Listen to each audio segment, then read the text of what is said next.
முகப்பொலிவுடன் உடல் சுறுசுறுப்புடன் நலமாக வாழ வேண்டும் என்றால் யோகாசனங்கள் நமக்கு அவசியம் தேவைப்படுகிறது. அந்த வகையில் யோகாசனங்களை நமக்காக கற்றுத்தர வருகிறார் ஆசன ஆண்டியப்பன் அவர்கள். நிகழ்ச்சியில் முதல் பகுதியாக வரவிருப்பது நலமுடன் வாழ.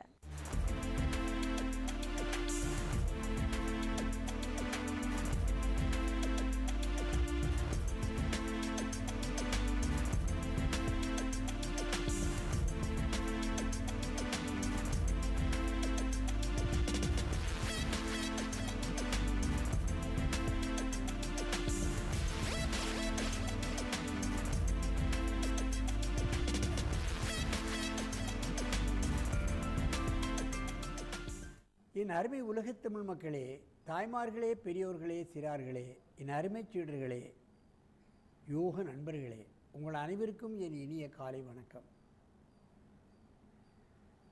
கலைஞர் தொலைக்காட்சி நிகழ்ச்சியில் நலமுடன் வாழ என்னும் பிரிவில் யோகாசனத்திற்கு அதிக முக்கியத்துவம் கொடுத்திருப்பதை நீங்கள் அறிவீர்கள்.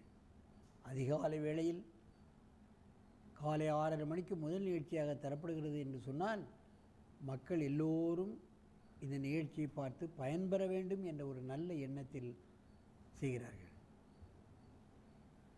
கலைஞருடைய அமைச்சரவையில் உள்ள அத்தனை பேரும் இந்த ஆசனத்தை செய்து பயன்பெற்றவர்கள். ஏன் கலைஞர் இன்றைக்கு 90 வயதை தாண்டி நிற்கிறார் என்று சொன்னால் வீட்டிலேயே ஆசிரியரை வைத்து ஆசனம் இன்று வரைக்கும் பண்ணி கொண்டிருக்கிறார். அவர் 100 வயதை தாண்டுவது ஒன்றும் அவருக்கு பெரிய காரியம் அல்ல என்பதை நீங்கள் தெரிந்து கொள்ள வேண்டும். எத்தனை அமைச்சர்கள் உடல்நலக்குறைவால் பாதியிலேயே வெளியேறியிருக்கிறார்கள் என்பதெல்லாம் நாம் பத்திரிகை செய்திகள் பார்க்கிறோம். ஏன் மத்திய அமைச்சர்களும் அதே மாதிரி. இன்றைக்கு மத்திய அமைச்சர் பிரதமர் இதிலே மிகவும் ஆர்வம் உள்ளவர். அவர் செய்கிறார்.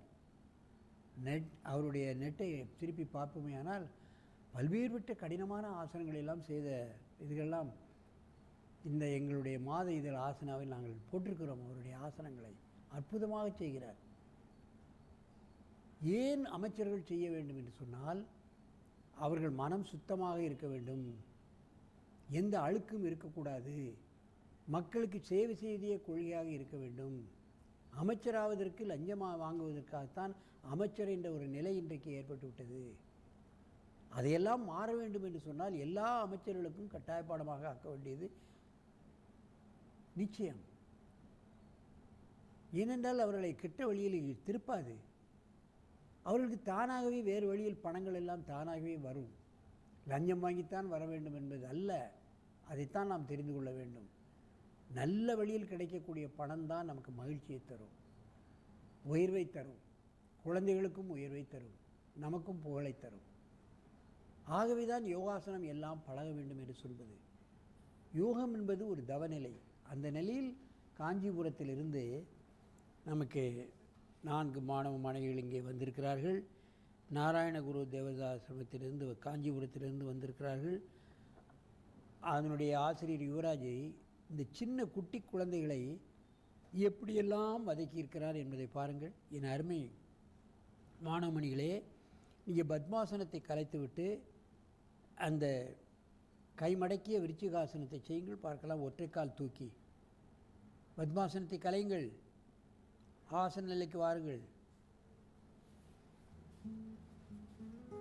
மெதுவாக செய்ய வேணும், அவசரப்படக்கூடாது.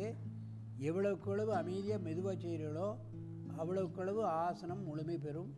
பார்ப்பவர்களுக்கு மகிழ்ச்சியாக இருக்கும். மெதுவாக, ரொம்ப உயரம் தூக்கணுங்கிறது இல்லை, முடிஞ்ச அளவு தூக்குனா போதும். தூக்க முடியாட்டா விட்டுரு. பார்த்தீர்களா? விருச்சிகாசனம் செய்வது என்பது முடியும் கஷ்டம். அதை ஒற்றைக்கால் தூக்குவது என்பது மிக மிக கடினம்.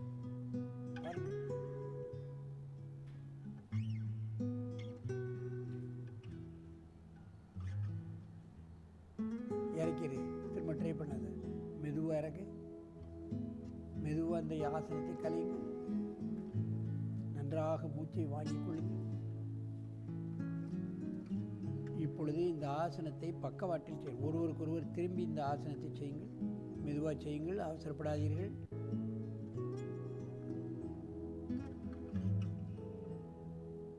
காலை தலையில் நன்றாக அழுத்த வேண்டும். அப்போ தான் ஒரு காலை தூக்க முடியும். ஒரு முழுதால் தூக்கிய சலபாசனம்.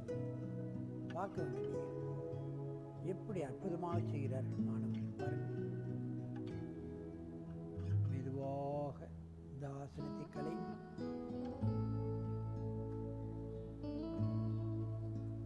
வஜ்ராசனத்தில் உட்கார்ந்து நன்றாக மூச்சு இழுந்து முன்னபோ அப்படியே கையை உயர்த்தி முன்னால் குனிங்க. அதுக்கு மாற்று ஆசனம். கையை உயர்த்து அப்படியே முன்ன குனி. பின்வளைவு ஆசனம் செய்தால் முன்வளைவு ஆசனத்தை செய்ய வேண்டும். மகாமுத்ரா ஆசனத்தில் உயர்ந்த ஆசனம். இது எளிமையான ஆசனம்.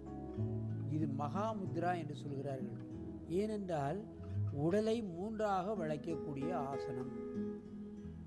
மூன்றாக வளைக்கும் பொழுது 72,000 நாடி நரம்புகளும் இளக்கமாகி இரத்தமானது தலைப்பகுதிக்கும் இடுப்புக்கு கீழ்ப்பகுதிக்கும் விரைவாக செல்லக்கூடியது.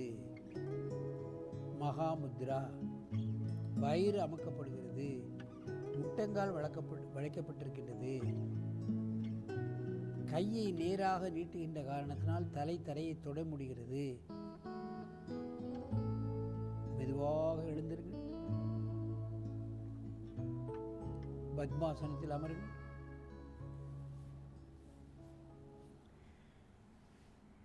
இவைகளெல்லாம் தவநிலைகள். 84 லட்சம் ஆசனங்கள் இருப்பதாக சொல்கிறார்கள். இவைகளெல்லாம் எங்கே இருக்கிறது என்று கேட்டால் சிவன் கோயில்களிலே இருக்கிறது. சிவன் கோயில் பிரகாரத்தில் உள்ள தூண்களில், கோபுரங்களில், தேர்களில் இருக்கிறது இந்த ஆசனங்கள் எல்லாம். அந்த காலத்திலே மக்கள் எல்லோரும் கோவிலில் தான் கூடுவார்கள். அங்கே தான் எல்லா விசேஷங்களும், கல்யாணமாகட்டும் எது விசேஷம்னாலும் கோயிலில் தான் எல்லோரும் போய் சேர்ந்து அங்கே முடிப்பார்கள். அப்பொழுது அதை பார்ப்பார்கள், அதன்படி செய்வார்கள். புஸ்தகம் ஏது? அந்த காலத்தில் புஸ்தகமெல்லாம் கிடையாது. ஆனால் பார்த்து பழகுவார்கள். செவி வழியாக கேட்டு செய்வார்கள். இப்பொழுதெல்லாம் எத்தனையோ வழிவகைகள் வந்துவிட்டது. டிவியில் வருகிறது, புஸ்தகமாக வருகிறது. இன்னும் நாம் கைபேசியில் கூட நெட்டிலிருந்து எடுத்து பழகலாம். எத்தனையோ வழிவகைகள் ஜனங்களுக்கு வந்துவிட்டது. தங்கள் உடலை ஆரோக்கியமாக வைக்கவும், நெடுநாள் வாழவும், நோயின்றி வாழவும், புகழோடும் பணத்தோடு வாழவும் இந்த வழிமுறை, இந்த யோக வழிமுறை உங்களுக்கு உதவியாக இருக்கும். ஆகவே இந்த யோகக்கலையை நீங்கள் எல்லா தரப்பினரும் பழகி வாழ்வில் உயர்ந்த பதவியை அடைய வேண்டும் என்று கேட்டு உங்களிடமிருந்து விடைபெறுவது ஆசனம் ஆண்டியப்பன். வணக்கம்.